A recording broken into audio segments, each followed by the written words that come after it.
Welcome to Wine Library TV. I am your host, Conan O'Brien. Oh, that's right. We made a big appearance on The Late Show last night. And you know what this is? This is The Thunder Show, aka WLTV. I want to start off this show by thanking my family, my parents first and foremost, my brother and my sister, my wife, the whole gang. Number two, the Vaniacs that have been with me from the beginning. Last night was a tremendous personal experience, but there is much bigger things to get to, as big as Conan is. And Conan is big, if you might have noticed. Conan was a little bit taller than I was.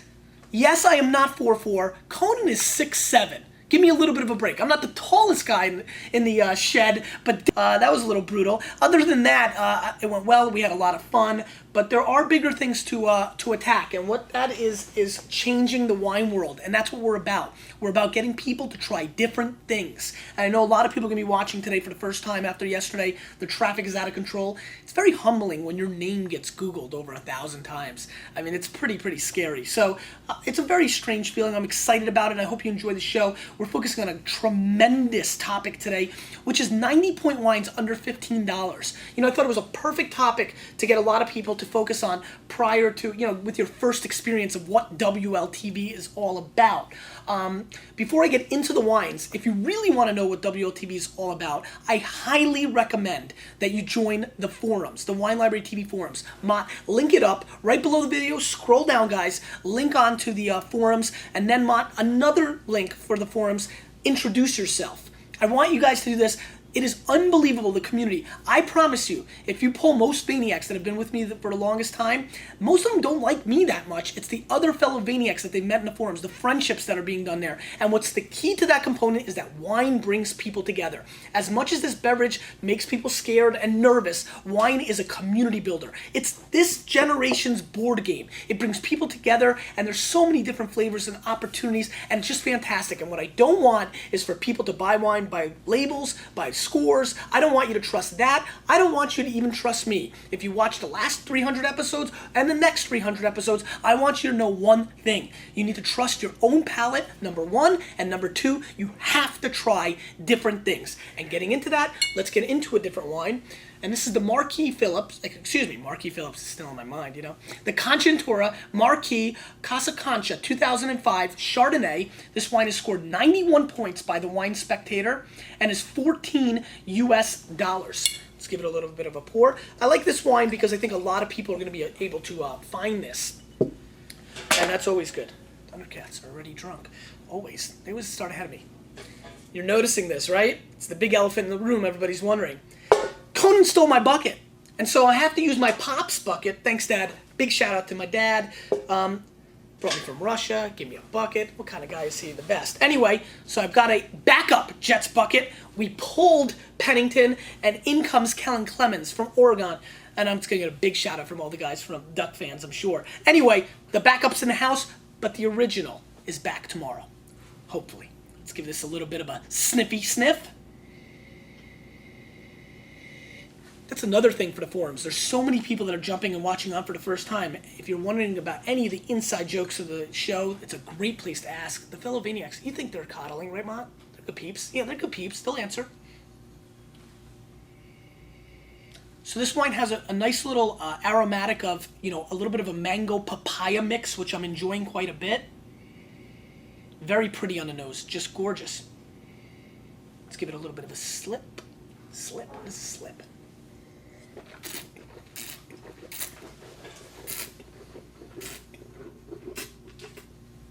Boy, it's clean in there. A slip. That's what you get when you're reading, you know, all these great notes on you until 6 o'clock in the morning, and you get up a couple hours later. You get a real big head, and you can't pronounce sip. Jerk. Anyway, a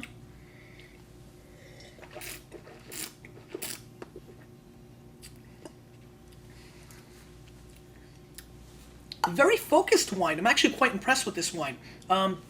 It's got great body. The mango and papayas are very obvious. There's a nice light hint of butter, a little buttered popcorn, little movie action. Like, you know, it's definitely like you're on a nice little date when you're 16 and eating a little bit of popcorn, but not too over the top. And the mangoes and the papayas are really integrated nicely with this wine. It's got tremendous acidity. Its body weight overall for a Chardonnay is on the medium to light side, medium to full body side. Definitely not a full body Chardonnay. Very silky, finishes light like a Sauvignon Blanc, which may sound not what you're looking for, but I'm kind of liking it. It makes it a little bit more approachable. This is the kind of wine that I think can last for 3 to 4 years, and a kind of wine that I really love to see paired with lobster, salmon, even like a halibut. I could see halibut with a couple mushrooms. Oof, that could be awesome. A couple peas, snow peas. I love snow peas, snap peas. Who's big on peas? I'm huge on peas. So this is a wine that would go very well at a very fair price point with many products. 91 point Spectator, that's an aggressive score. I'm not going to go quite that high, but I will go 89 plus. You know what? I'm going to go 90 points in this wine. This wine is absolutely, positively impressing me. I'm very impressed with the overall structure and components of this wine. Kudos to Kanta, a producer that's known for really big bulk wines and average, below average wines in a lot of markets for their big magnum wines. But their higher level stuff is pretty strong, and I'm telling you, this is a lot better than I thought it was going to be.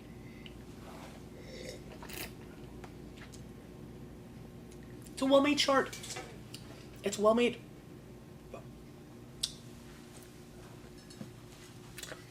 Step Road 2005 Adelaide Hills Chardonnay. And this is winemaker Rob Dunham, who's really an excellent winemaker. This is $12 US and 91 points, Josh Reynolds, which is quite high of a score from Josh for a $12 wine from Australia. I'm really Mott's choking on the excitement of last night's Conan O'Brien appearance. Mott, rumor has it NBC is going to put it live. So if it is done prior to this launching, I want you to link it up. So this is a big moment, guys. Scroll, there's going to be a lot of links today. I'm just in that kind of mood. I'm in a linky link mood today. So, Mott, if we get that done, you know I'm going to the city, so check that out, make that happen. I'll tell you what's going on with that. Wow. It's a very fun start. And now this is why wine is so awesome. You know, quickly I'm using my prejudice abilities to think that this was going to be a very fruit bomb, New World wine. It's from Australia. That's what comes out of there. Everything's a roller coaster, over-the-top action. We all know that. But this is coming across on the nose much more Burgundian than even California or Australia usually come. There's a really nice limestone action, a little wet rock. But it's there, and it's really nice. It's very unusual for a Chardonnay. There's a definite mineral component. I'm getting a banana peel on here, which I like quite a bit. A lot. This banana peel action is kind of really nice. It's like wrapped around the rocks. Really cool. Really good stuff. Let's give this a whirl.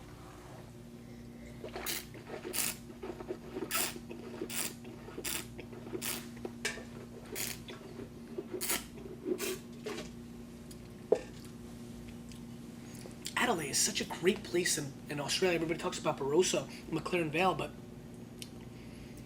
this wine is really, really interesting as well. Wow, the Chardonnays, which usually get bashed on. And this is not something I understand.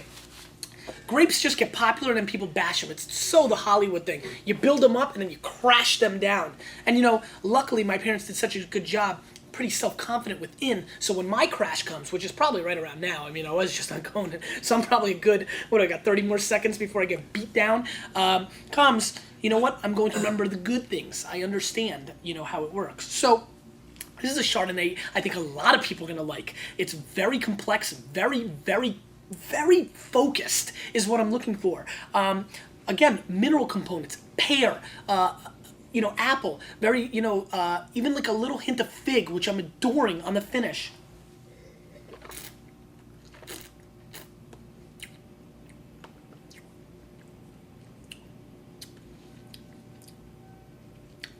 And I'm going to give you one. This is a good one.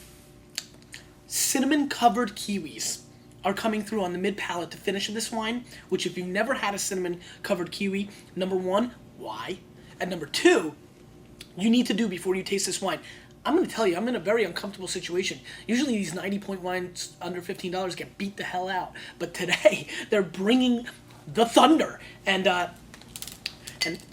that makes me very excited. I'm going to score this wine 91 plus points. I mean, I think Josh Reynolds is a tremendous critic, and this is another reason why this is not a wine I would ever think would be this good for $12. This is going to bring people that love Sancerre and love Sauvignon Blanc and love Chardonnay together in unity, in friendship, and in happiness. And what else could you ask for in a bottle of wine? This is an absolute buy with 17 Ys, and I would please have you seek this out. Luckily, it has big distribution. There are going to be a lot of happy Vaniacs after you try this in a price point that the CKCs can handle and a price point that the Vaniacs can handle. They're the same. And I finally had to address that. No division, folks. We're all one family. And most importantly, a wine that a serious wine drinker that's been drinking Pomerols and shutting off the pops and a person that's just getting into wine will enjoy. This is a killer wine. This is a changing the wine world wine. Let's move on. McLean's Farm Shiraz Cabernet, 2004, $12 US, 51% Shiraz, 49% Cabernet Sauvignon. And this is made by Bob McLean, who is a tremendous winemaker. He was at St. Hallett for a long time, making some of the best Australian juice I saw on the market for a long time. Was really happy. This wine is scored 90 points by Robert Parker and is $12 US.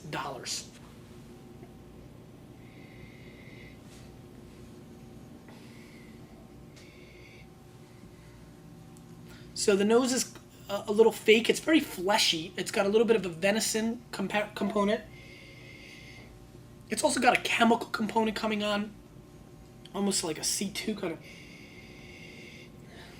Little light hits of pepper, but like cheap pepper that you buy at the dollar store for a big bucket of cheap pepper. Might you've ever know? Bought this watch at the dollar store.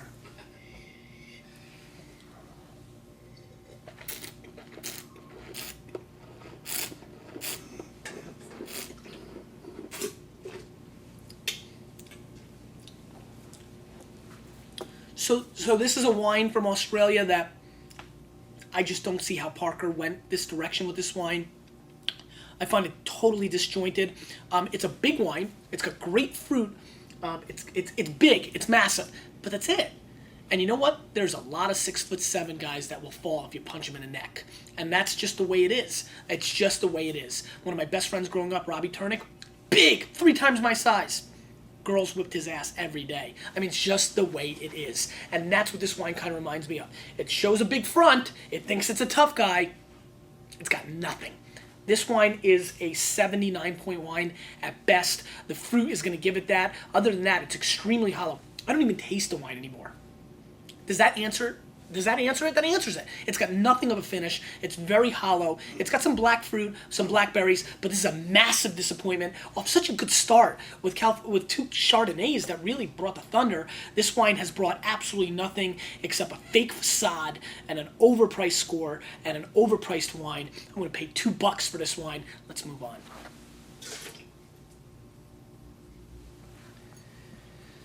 Hecula from Castano, 2004.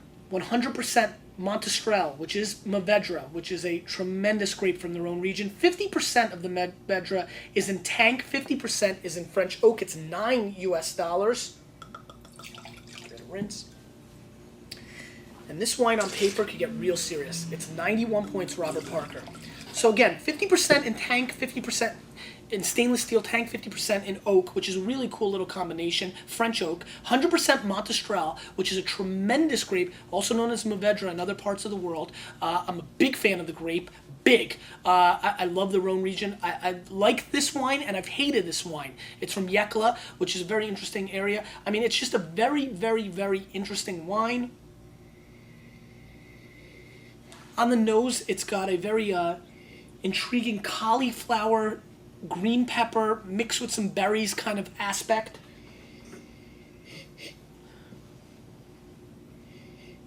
This is so weird. I feel like it smells like rope burn. I don't even know what that means. I mean, you know I say a lot of outlandish things and very comfortable with them because that's what they are. I'm a little bit uncomfortable, a little on this, but it smells like rope burn, and I'm going to have to figure out what that means. But that's what it smells like a little bit. Let's give it a taste.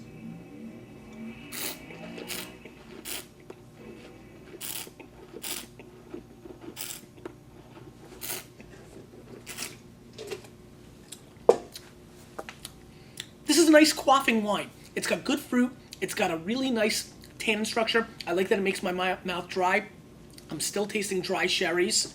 McLean's farm. It's got a nice bouquet. It's got floral and violet aspects on the finish, which I like. A little Febreze, like tss, right in your mouth, delicious. Maybe I should have done that to Conan last night. Really, really solid stuff. I'm pretty happy with this wine. No way do I see where Parker goes 91 on this. But this is a tremendous 88-point wine. And for $9, that's a pretty good steal in today's wine market. I like this wine quite a bit, and I think it's definitely worth seeking out, especially if you like a little old and new world action. You know, little mixy mix. It's definitely solid enough. It's got some fakiness to it, which is bothering me, but it does come back a little bit by giving you some true terroir-driven flavors from the area. A little dirt, a little bit of like a sandy kind of composure. I like that. And a jammy, bright fruit definitely comes through. The real dry finish.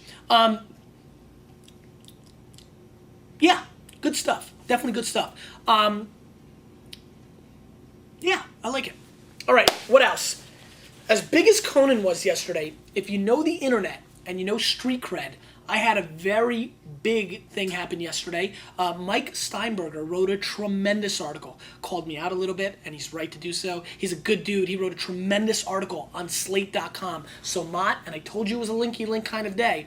That's 4 now I know of. Go down there and link it up, friend me up, badge me up, hang with me. WLTV, the Vaniacs. It's a lot of fun. Question of the day. What wine would you like to see me on tomorrow's couch episode on Friday? I love that I gave it to him last time, and to be honest with you, you guys killed it. Went 3 for 3, and that's impossible on WLTV. So, with everything that's going on, you get a chance to conduct tomorrow's show. Put the link from winelibrary.com there. That makes it easier for me. I can just click it. Makes it so much better. Please make it better. I'm busy and I love you, but it's better, right, Mom? It's better. You know what? I always throw corks. How about some screw tops? Oh, I better stick to corks. Mott's hurt. You, with a little bit of me, we are on our way to changing the wine world.